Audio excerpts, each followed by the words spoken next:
The Beach Boys, a California saga.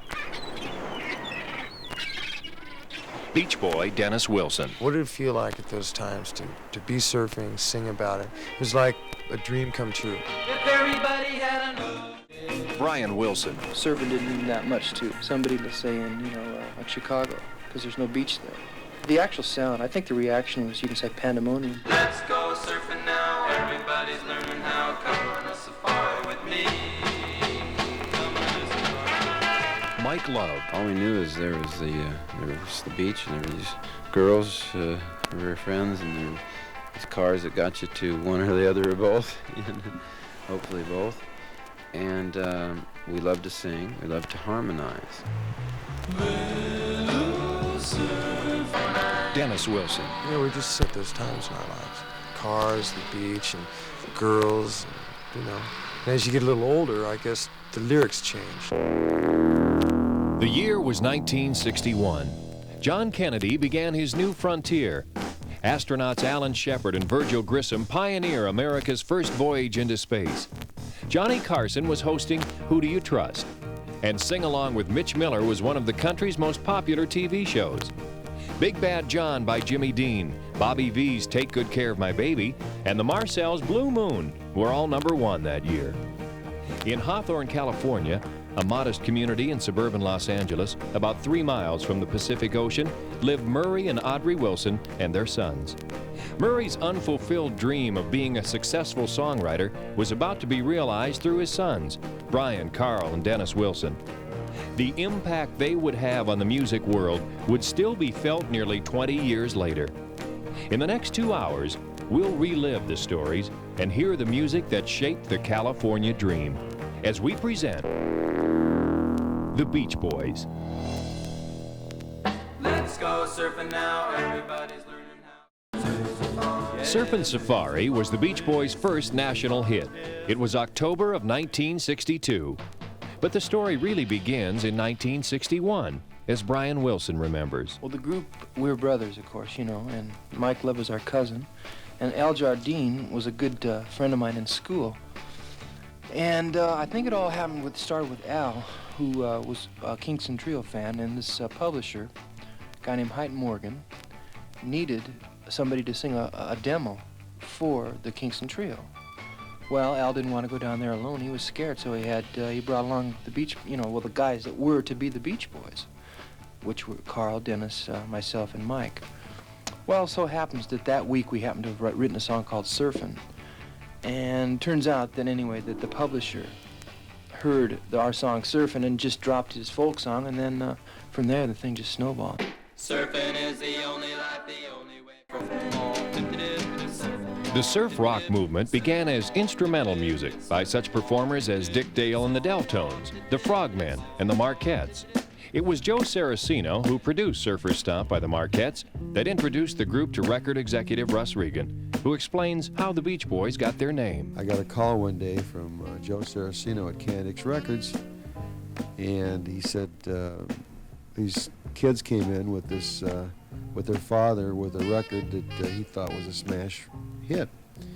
He wanted my opinion of it, so he played it for me on the phone, and it was Surfing. And I told him, I said, Joe, it sounds like a hit, but it sounds like a Jan and Dean ripoff, kind of a thing, which it did. It was a dip, bop, all that kind of stuff, right? And I said, what's the name of the group? He said, they're called the Surfers. I said, Joe, you can't call them the Surfers. There's already a group on Hi-Fi Records called the Surfers. So I said, hey, why don't you call them the Beach Boys? Little surfer, little one, made my heart come undone. What you're hearing is the original master of Surfer Girl, which was later re-recorded and produced by Brian Wilson. You can already hear the change that's taking place in the Beach Boys' music.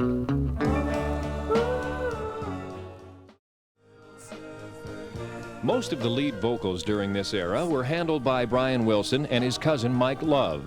Brian favored the ballads, while Mike Love's voice was suited to the up-tempo surfing and hot rod numbers. When I sing in that key, my tone is same as it ever was. Now, when I was recording earlier, I might have put more nasal inflection in there or something like that. I did that. I manipulated a little bit. And the effect worked on a song called Little Deuce Coupe, which Brian Wilson recalls. A disc jockey that was working at a radio station, KFWB, Roger Christian, presented a set of lyrics to me, and when I read them over, I said, I don't know, Rog. You know, and all of a sudden I said, hey, now this may be something. We put music to it. Well, it turns out Little Deuce Coupe was the song.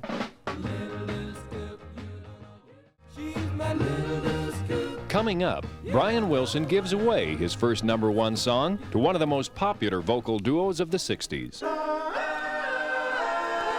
The Beach Boys. A California Saga. We'll have everything. The Beach Boys. A California Saga. It was 1963, and while America was listening to these #1 songs, Jan and Dean were already established as California's most popular duo. Their friendship with Brian Wilson led to a number of successful collaborations. As always, money was a concern. So Jan and Dean asked the Beach Boys to back them up on 2 Beach Boys hits to be included on the new Jan and Dean album.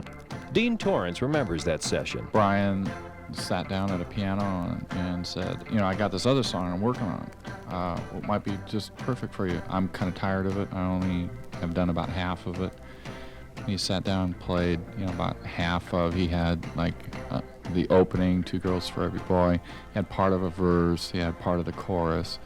He had the basic structure of the song, but he just hadn't finished it.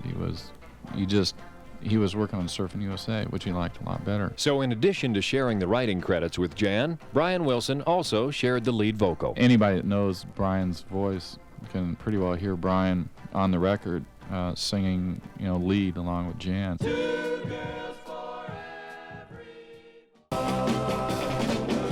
Brian's father and group manager, Murray Wilson, along with their record company, were furious that Brian would give away a million-seller to Jan and Dean. Murray accused Jan and Dean of being pirates. Chuck Britz, who engineered many of the boys' recording sessions, recalls a humorous incident in the studio. So one night we're doing a song in here, and Murray's sitting at the console, and I look up, and here's Jan Berry walking in a pirate's costume with a big rubber sword. And he looked at Murray, and he says, I understand you've been saying that I've been stealing you guys. And Murray says, you blankety-blank guy, get out of here. And he threw him out. And of course, the whole night was shot. Nobody could stop laughing. So everyone laughed it off as Brian continued to write an endless flow of hit records. And it was now November of 1963. When some loud bragger tries to put me. It might be easy to dismiss the Beach Boys for their songs about surfing, cars, and life during high school, if not for their unique blend of vocal harmonies with a rock and roll foundation.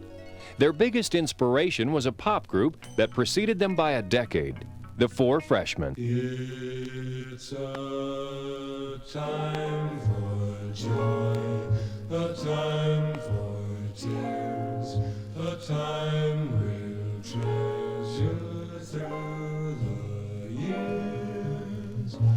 We'll remember graduation, day by day, I'm falling more in love with you, and day by day, my love seems to grow. I think harmonically, Dennis Wilson. they were probably the foundation of the Beach Boys harmonies, because we're more or less singing 4-part harmonies, 4- and 5-part harmonies. But the arrangements of the Four Freshmen were, at that time, so ahead of time.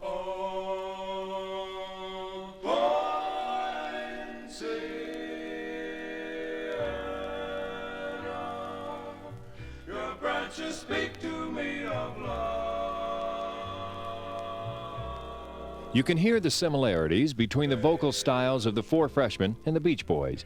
Had Brian Wilson been around 10 years earlier, he might have been the 5th freshman. So with their influence, and sparked by a suggestion from his father Murray, Brian recorded In My Room. He gave me an idea for In My Room to start the thing out with one voice and then add Carl and then bring Dennis in to triple it out in thirds. And I sort of followed that advice and went through it like that, and it happened for us. It was, I think it's one of my favorite ballads that we've cut. I like some Don't Worry Baby, but In My Room, I think, represents, about the essence of the Beach Boy harmony.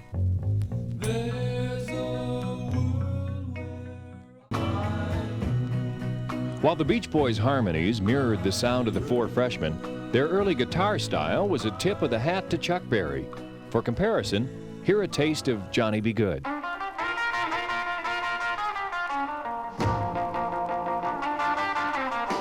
Now listen to Carl Wilson's lead guitar work on the Beach Boys' hit Fun, Fun, Fun. It was February of 1964.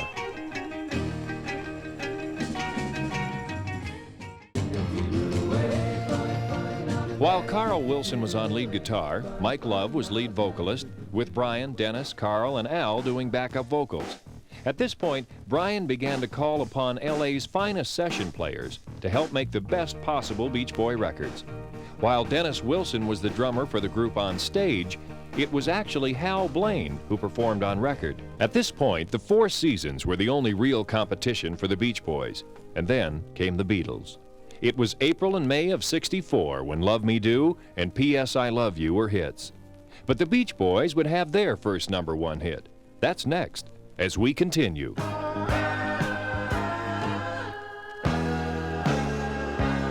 The Beach Boys, A California Saga.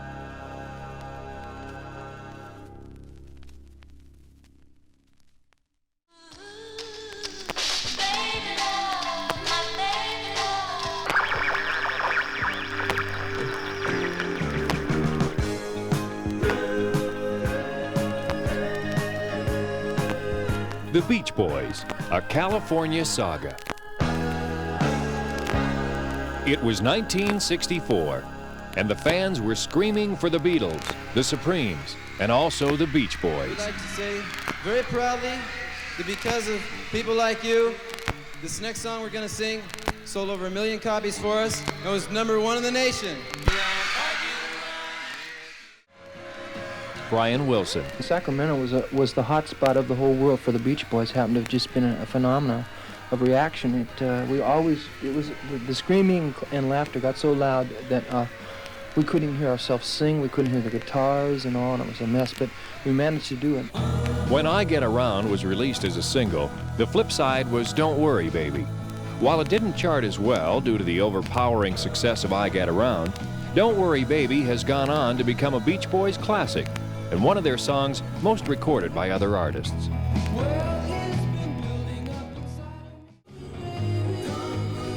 The Beach Boys were growing up.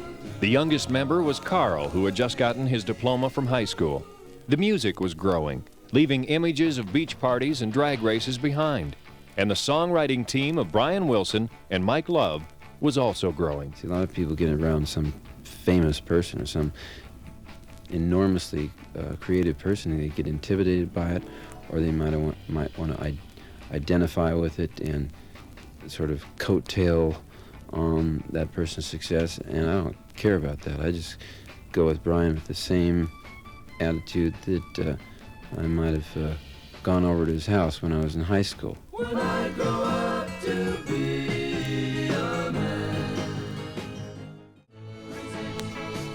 It's September of '64. Music producer Phil Spector was a legend with the Ronettes, Crystals, and the Righteous Brothers. Bob Crew in New York was already famous for his work with the Four Seasons and Freddie Cannon. And the Beach Boys' Brian Wilson was becoming known for his production skills. With the help of a lot of session players, such as drummer Hal Blaine, and a guitarist from Delight, Arkansas, who would go on tour with the Beach Boys and later evolve as one of the top entertainers of the '60s and '70s, Glen Campbell. Dennis Wilson talks about Glen. He did all the sessions for all the rock and roll bands. He did a lot of backup rhythm guitar and things like that. He's very good. And we all know what happened to Glen. He's playing golf now out of Palm Springs every day. It's Glen's 12-string electric guitar work you hear on Dance, Dance, Dance. After 6 hours of school, I had enough for the day.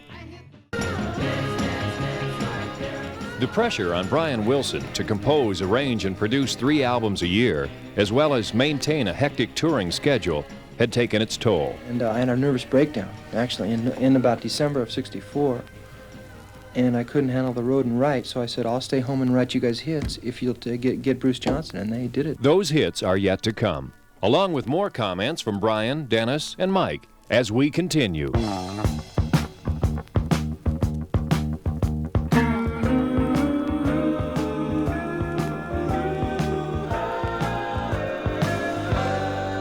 The Beach Boys, a California saga.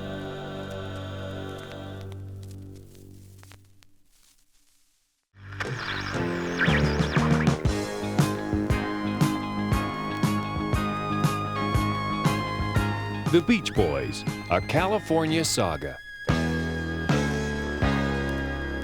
The year was 1965, and the Beach Boys had the number 12 song in the nation.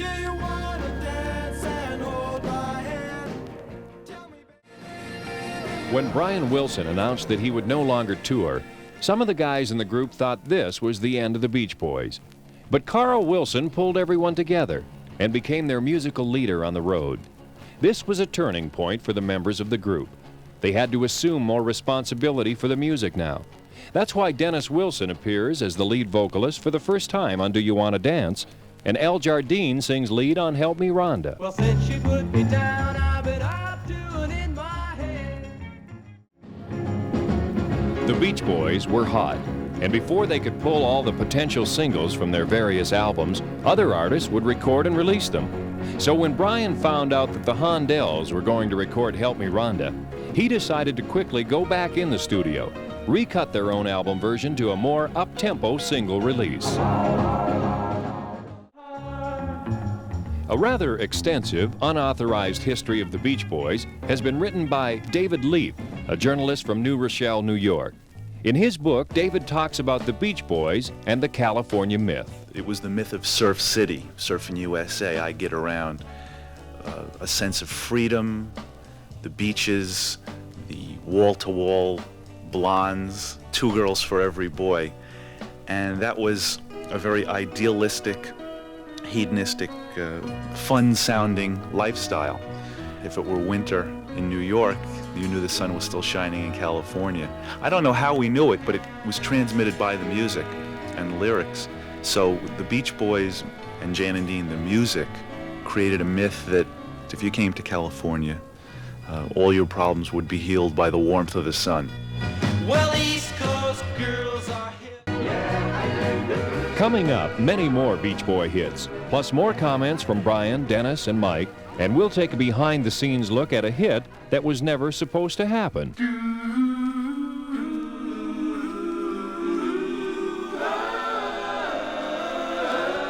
The Beach Boys, a California saga.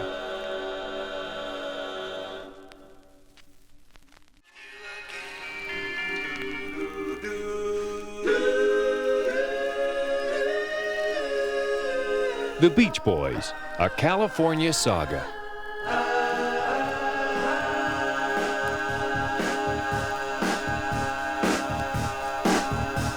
It's 1966.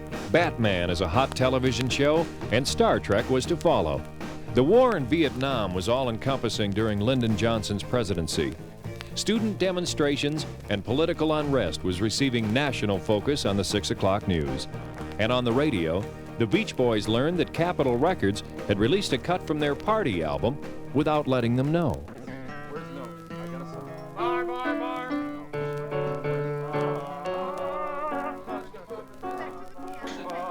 Wasn't it? What? No. What was it not? You don't know how to sing ba ba ba. Have you anyone?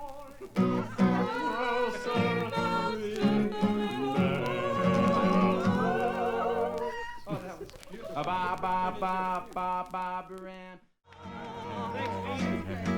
It was Dean of Jan and Dean who suggested the Beach Boys cut Barbara Ann. Dean had been arguing with Jan about a song they were cutting and decided to walk down the hall to the Beach Boys session. Most fans weren't aware that Dean Torrance sang on Barbara Ann. And it was April of '66 when the Beach Boys released the first single from the forthcoming Pet Sounds album, Sloop John B. Dennis Wilson relates how it came about. Sloop John B This is an old Carl Sandburg poem. Kingston Trio, I think, did it. That's right. And Alan Jardine loved that song, and Brian came up with a unique arrangement, so we did it.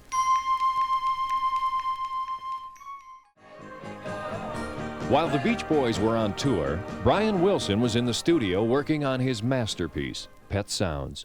He wanted this album to be the greatest album ever. You know, Brian, actually, while the Beach Boys were on the road, recorded over half of the album at home with musicians in town. Dennis Wilson. There's a whole new concept in recording, in an approach to getting a sound in the studio. I think, Brian, that's when the doors really opened up for Brian musically, creatively. But the record company wasn't too thrilled with Brian's masterpiece, and the effect on him was devastating. Mike Love. We give a record company an album called Pet Sounds. First of all, they don't even want it. They want Shut Down Volume 3. Here, there's an album where Paul McCartney gets tears in his eyes listening to it. The song that moved McCartney so much is God Only Knows.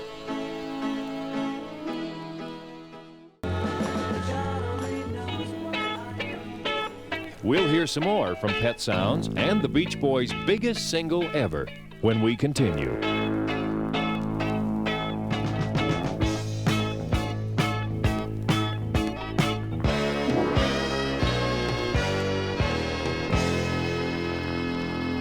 The Beach Boys, a California saga.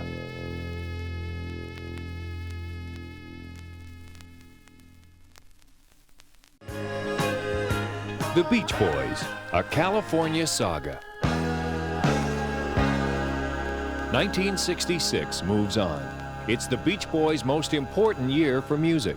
Brian Wilson's experimentation wasn't just in the studio. In the real world, he began to dabble in mind expansion, whether through philosophy, astrology, numerology, or drugs. He learned a lot about himself through each experience. Writer David Leaf with a comment on the 60s. I think as the troubles of the 60s progressed, starting as soon as the assassination of President Kennedy, through the race riots, the assassination of Martin Luther King, Robert Kennedy, the war in Vietnam, all of that combined with drugs fostered a cynical attitude, and whereas the Beach Boys' music was once the escape for youth, drugs became the escape. Wouldn't it be nice if we... Pet Sounds was the Beach Boys' proudest achievement, until Good Vibrations. Brian Wilson. We cut this darn thing over a period of 6 months. Then I threw away a lot of the tape, got mad, and lost my temper and burned up some of the tape, but started again anyway. So it happens that I got this background track cut, and I used 4 different studios to do it in, and I spliced the tape. Dennis Wilson. And I think that's one milestone for the Beach Boys as far as harmonies go, the concept of the track, even the concept of the song lyrically. It all seemed to work. Mike Love. Well, the first track that I heard was very R&B. You know, I mean, the bass was just pumping like just an R&B tune. I mean, it was really funky. And Brian again. I wanted to try to make what I considered a pocket symphony, a masterpiece, something I could look back maybe even 10 years from now and say, yeah, I really put some work into that. I love the color. For its time, Good Vibrations was a major achievement, not only technically, but artistically. And to this day, may be the most costly single recording ever made. Brian Wilson. In the case of Good Vibrations, we used an 8-track. Carl sang lead on one track, Mike sang the bass on another, and then the vocal group sang our background parts on another, and then we had the track split up on, I believe, 3 different channels. And it left us one channel to put that theremin on there. You know, that thing that went... It's a little instrument that you run your finger along and makes the sound like that. It was the increasing pressure to compete with the Beatles, combined with Brian's growing abuse of drugs and the need to surpass his own greatness that led to his inability to create. He became increasingly reclusive and paranoid and unable to face everyday situations. Mike Love reflects on Brian's increasing eccentricity. The reason that he got a bit screwed up is that he's so sensitive to life, and that's good because he's sensitive to life, and therefore he extracts from life all the beautiful things and puts it in those musical terms that are unparalleled. Brian was working on an album called Smile. It was to be his most important work. All of life's sounds as he interpreted them on record. But it was never completed. Occasional songs would surface over the years. One was Heroes and Villains. I've been in the town so long and back in the city. Brian Wilson was on the board of directors of the Monterey Pop Festival, which would be a pivotal point in rock music. The Beach Boys were scheduled to perform, but something happened. Mike Love will tell the story as we continue.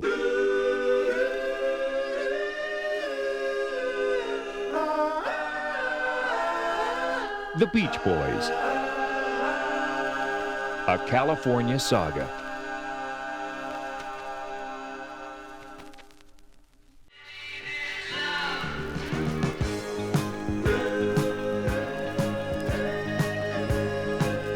The Beach Boys, a California saga. The year was 1967, and these were the songs that America was in touch with. But a change was in the works. The Monterey Pop Festival, a summer of love, featuring new acts like Janis Joplin, Jimi Hendrix, The Who, and Jefferson Airplane. The Beach Boys were supposed to perform.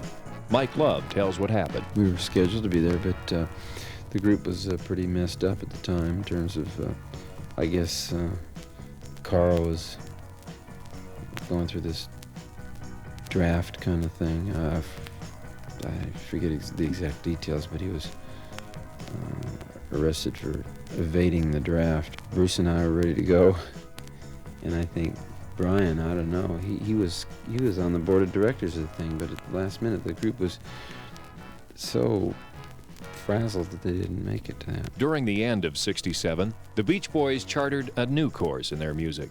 They moved from introspective lyrics showcased by intricate production to a simpler, tighter sound.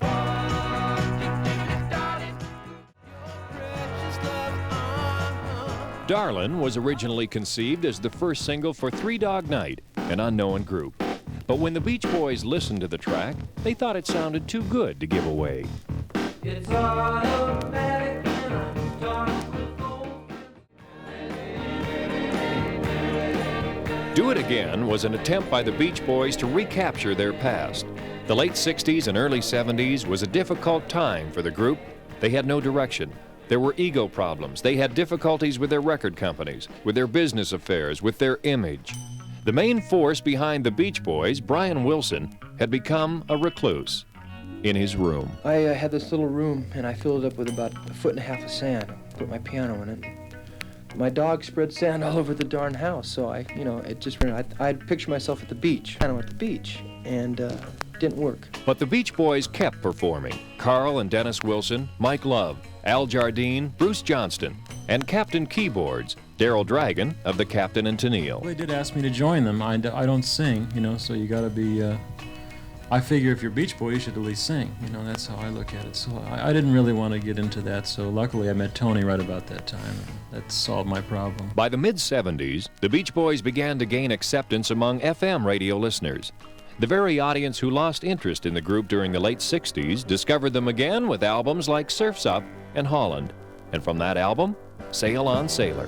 I sail an ocean. Sail on, sailor. By 1974, surf was up for the Beach Boys again. A double album collection of some of their early hits was #1 in the charts, and they were the top box office draw in the country. So it seemed natural that the Beach Boys, one of the biggest groups of the 60s, would team up with Chicago, one of the biggest groups of the 70s.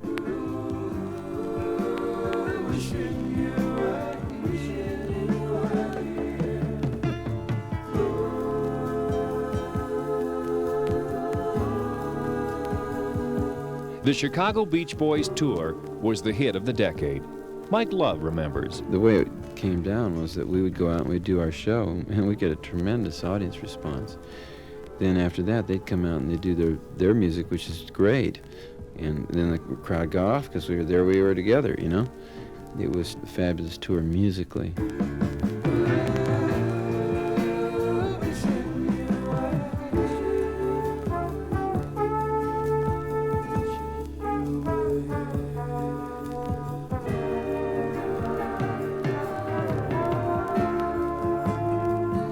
Coming up, the first record Brian Wilson's produced in years.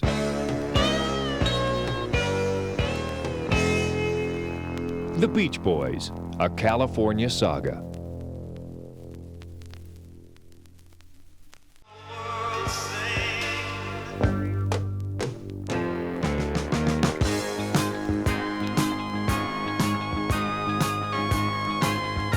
The Beach Boys, a California saga. The year was 1976. Ballads were big in America, but the Beach Boys were making rock and roll music. Just let me hear some of that rock and roll music. Say if you wanna dance with me. After 5 years, Brian Wilson is again a performing part of the Beach Boys. The group has set aside its ego problems, has a new manager, and for the first time since the early days, a unified direction for the 80s and a clearer understanding of the past. We can look at the Beach Boys' career and work musically and lives, hopefully, as a whole work of art. Mike Love. You know, it's like a whole gallery of sound. And you can go through, maybe not every painting that was painted was #1 by Rembrandt, but you don't look at a painting like that. You don't say, oh, that only went to number 10, so, or that one bombed out. It might just be a sketch that he drew. The Beach Boys collection continues to grow.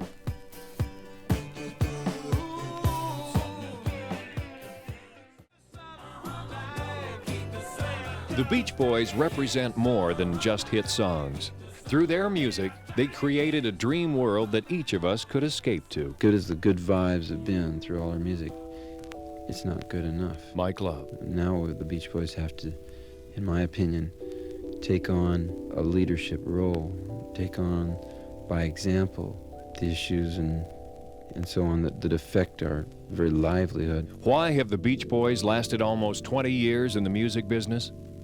Dennis Wilson feels they don't try and manipulate an audience or try to gain, status, higher status each time they put a record out. The intention is absolutely a hobby. It's pure love. Ocean lovers who like to harmonize.